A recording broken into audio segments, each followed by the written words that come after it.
तर सोग्रसमधील मजार अखेर हटवली आहे। नितेश राणे यांनी या संदर्भात आवाज उठवला होता। अनधिकृत मजारी विरोधात नितेश राणे यांनी आवाज उठवला होता। मुंबई आग्रा महामार्गावरील चांदवड तालुक्यातील सोग्रस येथील दुभाजकात मजार उभारण्यात आल्याचा प्रकार समोर आल्यानंतर त्याचे पडसाद अर्थसंकल्पीय अधिवेशनात सुद्धा उमटले। त्यानंतर ही मजार हटवली गेली। ही दोन दृश्य आपण पाहतोय। आधी या ठिकाणी ही मजार होती, दुभाजकावर मजार होती, दोन्ही बाजूला रस्ता आहे आणि मधोमध दुभाजक आहे, त्या ठिकाणी ही मजार होती। मात्र पोलीस बंदोबस्तामध्ये ही मजार हटवली गेली। त्यानंतरची दृश्य आपण पाहतोय।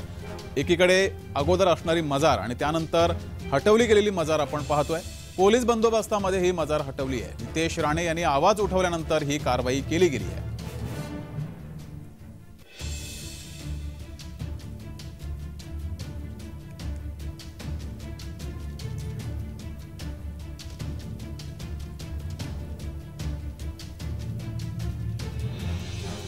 तर चांदवडच्या सोग्रसमधील ही दोन दृश्य आपण पाहिली। त्यानंतर आता आणखीन दोन दृश्य आपण पाहतोय। एकीकडे ती अगोदर रस्त्याच्या मध्ये जे दुभाजक आहे त्या ठिकाणी ती मजार होती, ती हटवली गेली।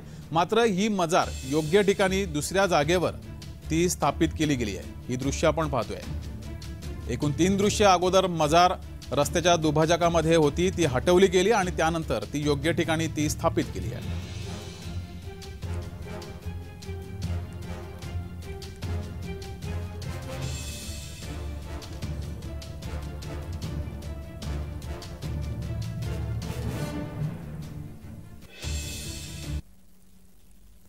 तर याचाच आढावा घेतलाय आमचे प्रतिनिधी संतोष खटाक यांनी। पाहूया।